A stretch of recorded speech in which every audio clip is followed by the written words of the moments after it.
ലോകപ്രശസ്തനായ Charlie ചാപ്ലിനെ സ്നേഹിച്ചും ആരാധിച്ചും ജീവിക്കുന്ന John ചാർലിയുടെ നിർണായകമായ 2 ദിനങ്ങളിലൂടെ ഒരു യാത്ര.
Good morning. എന്നാ പണി തുടങ്ങട്ടെ.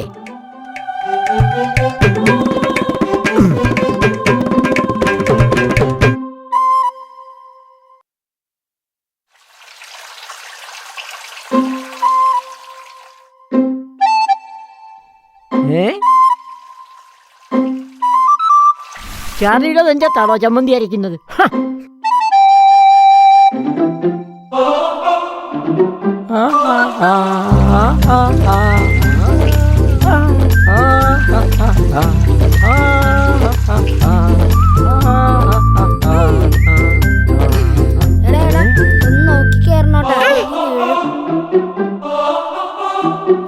അത് പറക്കടാ, ഇട്ടു കുലുക്കാതെ ഒന്ന് വേഗം പറക്കടാ.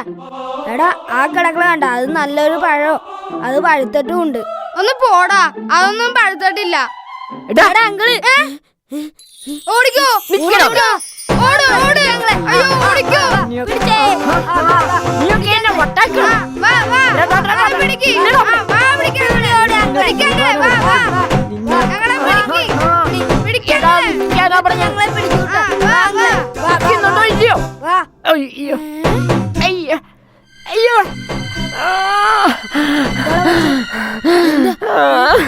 എനിക്കറിയില്ല, എന്തോ പറ്റിയെന്നാ തോന്നുന്നേ. പണിയായല്ലോടാ, നമുക്ക് നോക്കാം.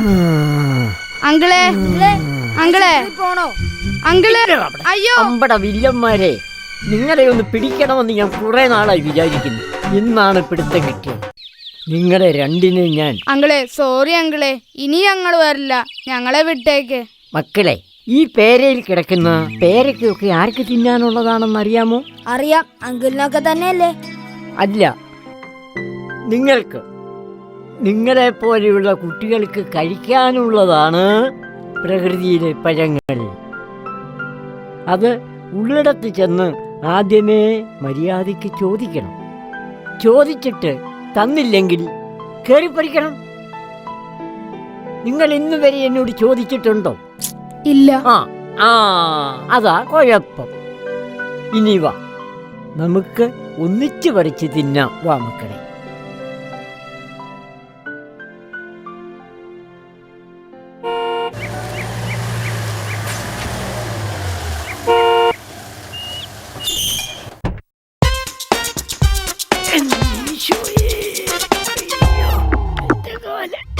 എന്തുപറ്റി? പിടിവിട്ടുപോയി സാർ. Good morning. സൂക്ഷിച്ചൊക്കെ നിൽക്കണ്ടേ? ഇന്നെന്താ സാർ ഫാമിലി ആയിട്ട് വന്നത്? ഇന്നൊരു ഫംഗ്ഷൻ ഉണ്ട്, അതിന് പോകാൻ വേണ്ടി വന്നു. ഓഹോ, വരൂ വരൂ.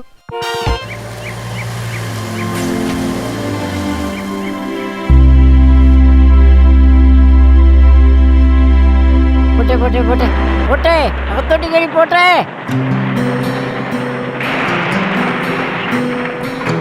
സാർ അകത്തുണ്ടോ? യെസ്, കയറി വരൂ, കയറി പൊക്കോളൂ.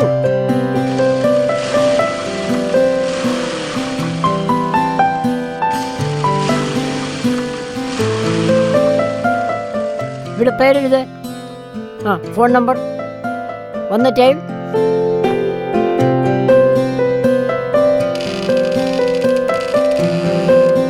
കവിതേ, കവി ഒന്ന് കേറിയിട്ട് പോന്നേ.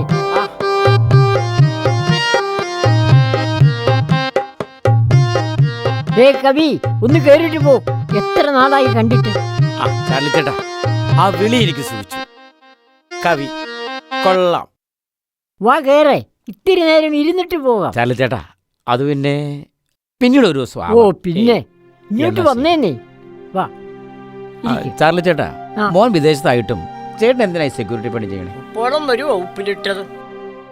കാര്യം നമ്മൾ തമ്മിൽ കുറച്ചു നാളത്തെ പരിചയമുണ്ടെന്ന് വരികിലും താങ്കൾ ഒരു കവിയാണെന്ന് ഞങ്ങളുടെ സാറ് പറഞ്ഞ പിന്നെയാണ് ഞാൻ അറിഞ്ഞത്. ഏത് സാറാ പറഞ്ഞത്? ഞങ്ങളുടെ MD. ഓ, മനസ്സിലായി മനസ്സിലായി.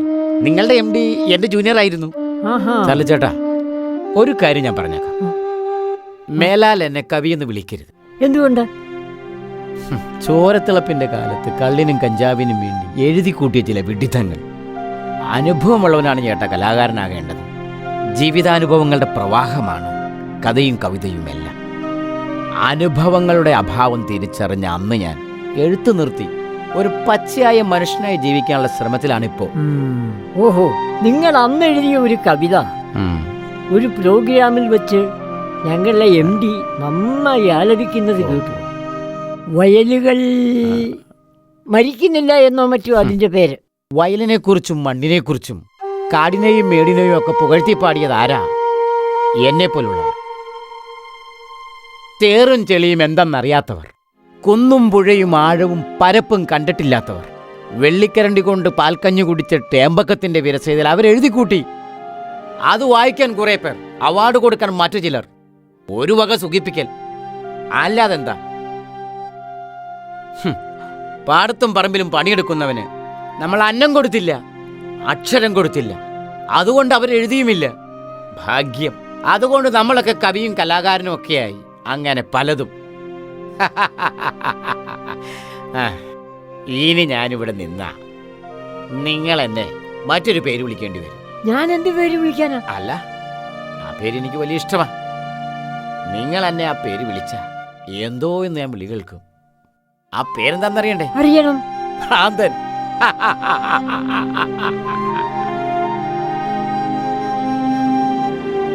തീവിളഞ്ഞാളുമാ വയലിൽ നിന്നൊരു വിത്തു പറിച്ചു കുറിച്ചു ഞാൻ. ഉള്ളിൽ തീക്കടൽ താണ്ഡവമാടും നേരത്ത് പൂർവികതൻ കണ്ണീരൊഴുകി ചുണ്ടു കടന്നു വരവാ. പൂർവികതൻ കണ്ണീരൊഴുകി ചുണ്ടു കടന്നു. എടാ അങ്ങട് നീട്ടടി.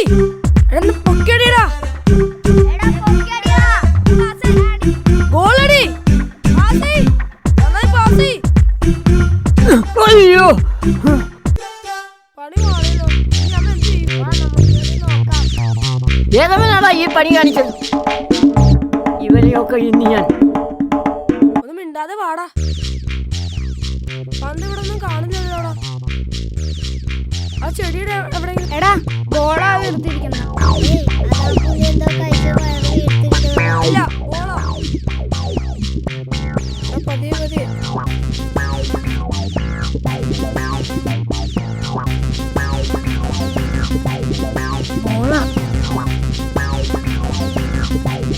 ഓടിക്കോ ഓടിക്കോ. കൊച്ചു കള്ളന്മാര്.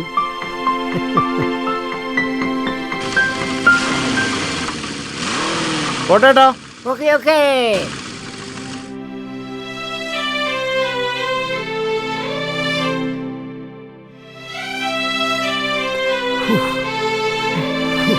എന്തൊരു ചൂടാ.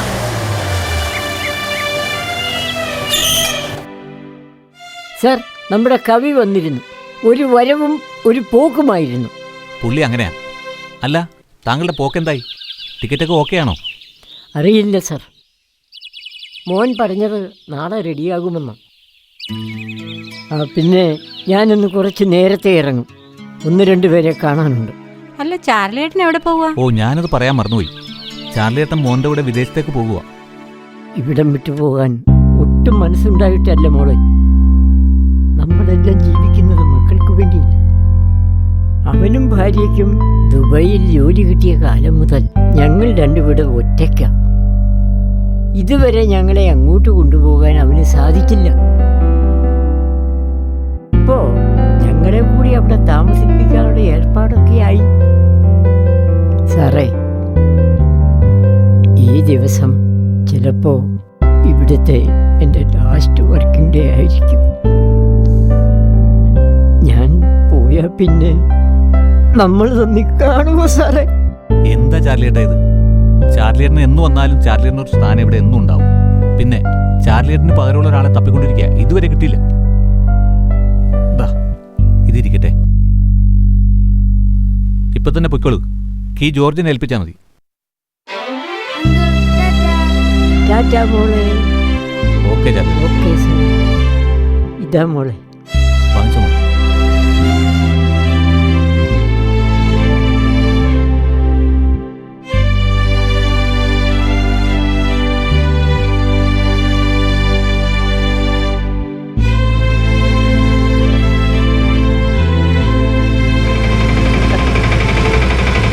മാഷേ, ഒന്ന് നിന്നേ. അവിടെ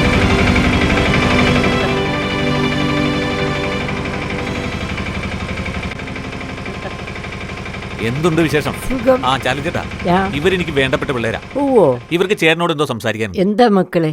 ടൗണിൽ ഞങ്ങളുടെ പുതിയ CD ഷോപ്പിന്റെ ഉദ്ഘാടനത്തിനെ ചേട്ടന് ചാർലി ചാപ്പലിന്റെ വേഷമിട്ട് നിൽക്കാമോന്നറിയാൻ വേണ്ടി വന്നതാ. ചേട്ടൻ വന്നിട്ട് അവിടെ വെറുതെ ഒന്ന് നിന്ന് തന്നാൽ മതി. എന്താ ഞാൻ നിങ്ങളോട് പറയേണ്ടത് മക്കളെ? ഞാൻ ഈ വേഷമിട്ട് നടക്കുന്നത് ലോകപ്രശസ്തനും മനസ്സിൽ നന്മ നിറഞ്ഞവനുമായ ആ മഹാകലാകാരനോടുള്ള ആദരവും ബഹുമാനവും പ്രകടിപ്പിക്കാനാണ്. അല്ലാതെ ഫിഗർ ഷോ ചെയ്ത് കാശുണ്ടാക്കാനല്ല. പിന്നെ മഹാത്മാഗാന്ധിയെ പോലും ഫിഗർ ഷോ ചെയ്ത് കാശുണ്ടാക്കുന്ന ഈ കാലഘട്ടത്തിൽ നിങ്ങൾ എന്നോട് ഇത് പറഞ്ഞതിൽ എനിക്ക് നിങ്ങളോട് യാതൊരു പിണക്കവുമില്ല. എന്നാ ഞാൻ വരട്ടെ. നടപടിയാവത്തില്ല. ഏയ്, എന്താ ഈ കാണിക്കുന്നത്? റോഡിന്റെ സൈഡിൽ ഇരുന്നാണോ മൂത്രം ഒഴിക്കുന്നത്? ചാർലിയോ, ഇങ്ങോട്ട് വാടോ, കാണിച്ചു തരാം.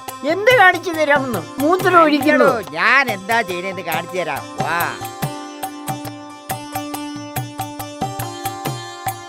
ഛോ.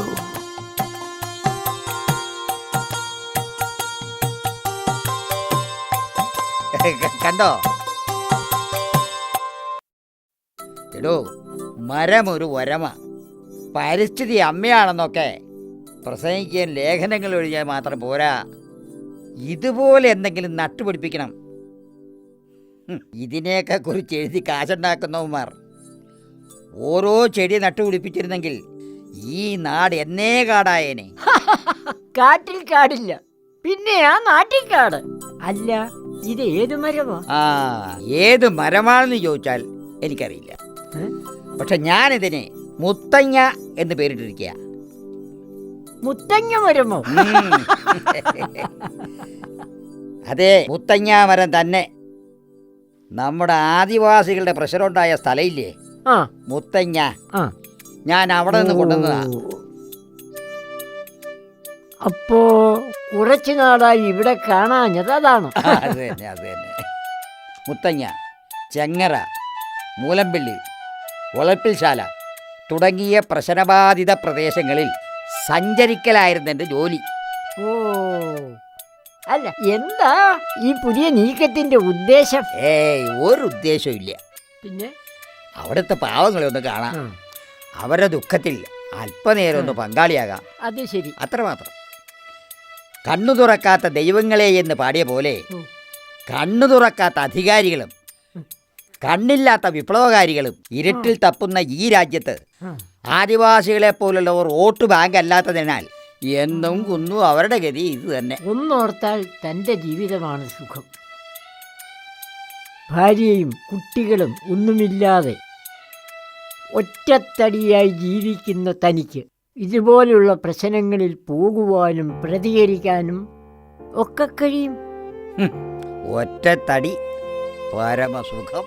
ഡോ, എന്നെപ്പോലുള്ള അവിവാഹിതരെ കാണുമ്പോൾ നിങ്ങൾക്കൊക്കെ അങ്ങനെ തോന്നും. എന്നാൽ ഞങ്ങളുടെ വേദന ആരറിയുന്നു? ചിലരുടെ ജീവിതത്തിലെ സംഭവങ്ങളും തീരുമാനങ്ങളും മൂലം വിവാഹം, കുടുംബജീവിതം എന്നതൊക്കെ കയ്യിൽ നിന്നും വഴുതിപ്പോവും. എടോ, കൂടുമ്പോൾ ഇമ്പമുള്ളതാടോ കുടുംബം. അതിലെ പ്രശ്നങ്ങളും ഭാരങ്ങളും ഒക്കെ ഒരു സുഖമുള്ള ഭാരമാടോ. ഒരർത്ഥത്തിൽ താൻ പറഞ്ഞത് വളരെ ശരിയാണ്. ആ പിന്നെ കണ്ടത് നന്നായി. ഞങ്ങൾ നാളെ മോൻ്റെ കൂടെ അങ്ങ് വിദേശത്തേക്ക് പോകുക. ഓ, അപ്പൊ ഇനി എന്നാ കാണുക? ഒന്നും പറയാൻ കഴിയില്ല. തിരിച്ചു വന്നാൽ വന്നു. അതേ ഇപ്പം പറയാൻ പറ്റുള്ളൂ. എന്നാലേ ഈ മരം തനിക്കിരിക്കട്ടെ. ഇത് താൻ തൻ്റെ വീടിൻ്റെ മുറ്റത്ത് നടണം.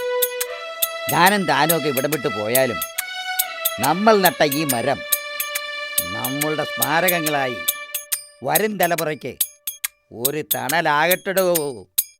എന്നാൽ എൻ്റെ സ്നേഹിത പോട്ടെ, ശരി, പോയി വരട്ടെ. ഓക്കെ. വീണ്ടും കാണാം.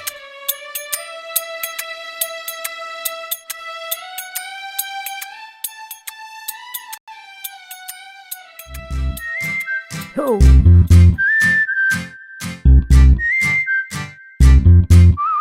Thanks.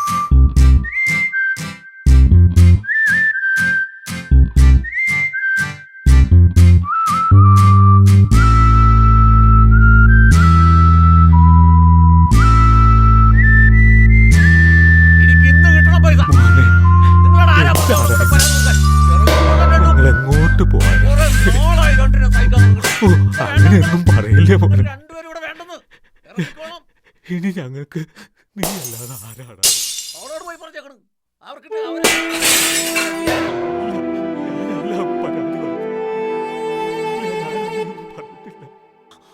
ഒരു കാര്യം ഞാൻ പറഞ്ഞേക്കാം, കാശ് കിട്ടിയില്ലെങ്കിൽ എല്ലാത്തിനും എവിടെ ഇട്ട് ചുടിഞ്ഞാൻ. ഇവിടുത്തെ കാര്യം വലിയ കഷ്ടമാണ്. അത്താഴത്തിനുള്ള ചോറുകിലും അവൻ വലിച്ചെറിഞ്ഞത്. ആ തന്തയും തള്ളയും അവൻ കൂടി. ഇവനെയൊക്കെ എന്ത് ചെയ്താൽ മതിയാകും? നിങ്ങളൊന്നും ചെയ്യാൻ നിൽക്കണ്ട. പല പ്രാവശ്യം ഇടപെട്ട് പോലീസ് കേസായത് ഓർമ്മയുണ്ടല്ലോ. നമുക്ക് നാളെയോ മറ്റന്നാളോ ഇവിടുന്ന് പോകാനുള്ളതാ. അതുകൊണ്ട് ഞാൻ ക്ഷമിക്കുന്നു. ആ പറഞ്ഞിട്ട് കാര്യമില്ല. മക്കൾക്ക് വിദ്യാഭ്യാസവും വിവേകവും കൊടുക്കേണ്ട സമയത്ത് കണ്ട ബാറിലും കള്ളുഷാപ്പിലും ഒക്കെ കയറി ഇറങ്ങിയാൽ ഇങ്ങനെ ഇരിക്കും. എടിയേ, അതല്ല കഷ്ടം. അവിടുത്തെ ആ തള്ളയുടെ കാര്യം ഓർക്കുമ്പോഴാണ്. ആ വീട്ടിൽ നിന്ന് ഇന്ന് തന്നെ ഇറങ്ങണമെന്നും പറഞ്ഞാ ബഹളം. അവരെന്ത് ചെയ്യാനാ? നിങ്ങൾ അതിലൊന്നും ഇടപെടണ്ട. അത് കുറച്ച് കഴിയുമ്പോൾ മാറും. മാറും മാറും. മാറണമെങ്കിൽ ഒന്നുകിൽ അവൻ ചാകണം, അല്ലെങ്കിൽ അതുങ്ങൾ രണ്ടും വല്ല വിഷവും കഴിച്ച് മരിക്കണം. നമ്മുടെ മോൻ്റെ പ്രായമാ അവനും. നേരെ ചൊവ്വേ പഠിച്ചിരുന്നെങ്കിൽ അവനും ഇന്ന് വലിയ നിലയിലെത്തിയേനെ. നിങ്ങൾ ഇതൊന്ന് രുചിച്ചു നോക്കിയേ. ആയി ഉഗ്രനായിട്ടുണ്ട്. അല്പം ഉപ്പ് കൂടുതലില്ലേ എന്ന് സംശയം. ഒരു കുഴപ്പവും ഇല്ല. അത് നിങ്ങളുടെ നാവിൻ്റെയാ. ആണോ? ഇതെല്ലാം നമുക്ക് അങ്ങോട്ട് പോകുമ്പോൾ കൊണ്ടുപോകാനുള്ളതാ.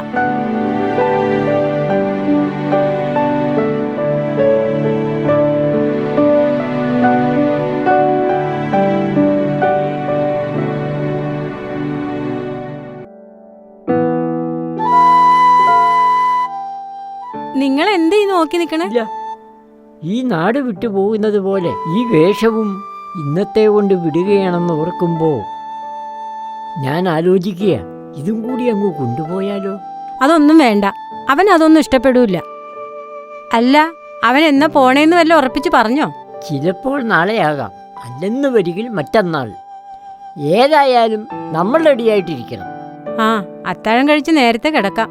അവൻ രാവിലെ വന്നാലോ? ആ, എന്നാ നീ വിളമ്പ്.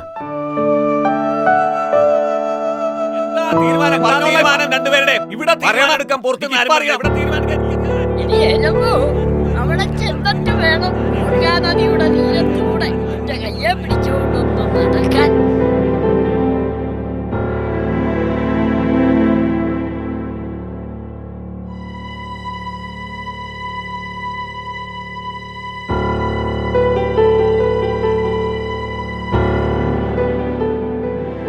എടിയേ, ഇന്നലെ രാത്രി തന്നെ അവൻ അവരെ രണ്ടുപേരെയും അടിച്ച് പുറത്താക്കി.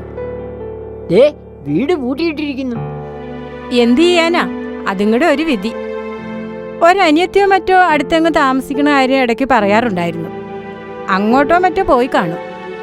അതെ, നിങ്ങളാ ഡ്രസ്സൊക്കെ ഒന്ന് തേച്ച് വെച്ച് നമുക്ക് ചിലപ്പോൾ ഇന്ന് തന്നെ പോകേണ്ടി വന്നാലോ?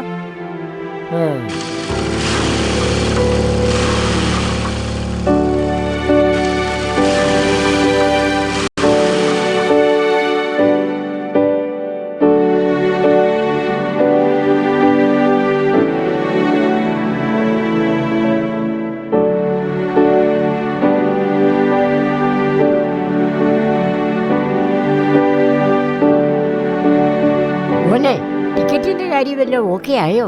ആ അത് പിന്നെ അപ്പച്ച, ഇപ്രാവശ്യം നിങ്ങളെ രണ്ടുപേരും അങ്ങോട്ട് കൊണ്ടുപോകാൻ പറ്റുന്ന അവസ്ഥയിലല്ല ഞാൻ. പിന്നെന്തിനാടാ നീ ഞങ്ങളോട് രണ്ടിനോടും റെഡിയായിക്കോളാൻ പറഞ്ഞത്? നീ ഇവിടെ വന്നിട്ട് 1.5 ആഴ്ച ഭാര്യ വീട്ടിൽ തങ്ങി നീ എന്ത് ചെയ്യുകയായിരുന്നു? അപ്പച്ച, അവിടെ അവളുടെ പ്രോപ്പർട്ടീസ് ചില പ്രശ്നങ്ങളുണ്ടായിരുന്നു.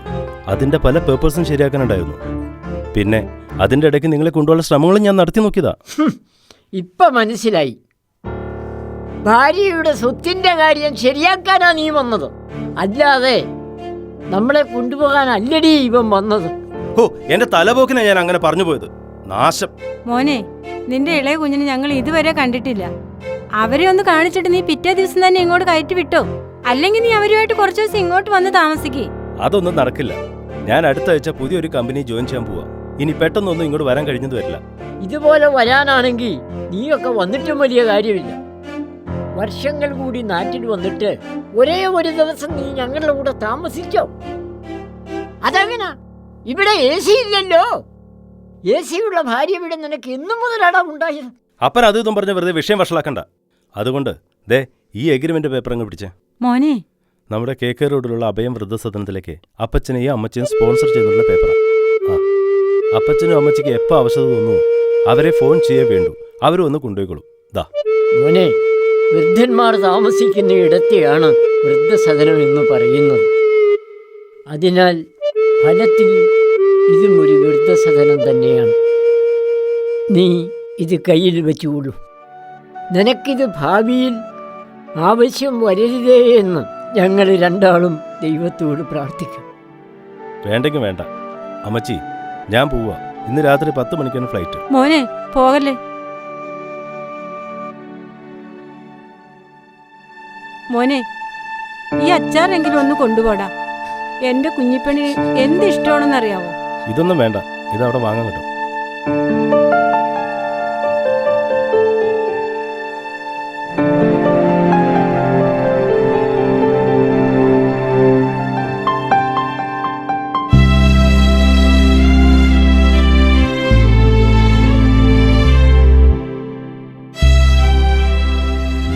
നീ വിഷമിക്കാതെ. ഒരിക്കൽ നെഞ്ചു വീഴുന്ന വേദനയോടെ അവൻ നമ്മളെ ഓർക്കും. ഇതാണ് പഴമക്കാർ പറയുന്നത്, മക്കളെ കണ്ടും മാമ്പൂ കണ്ടും കൊതിക്കരുത്.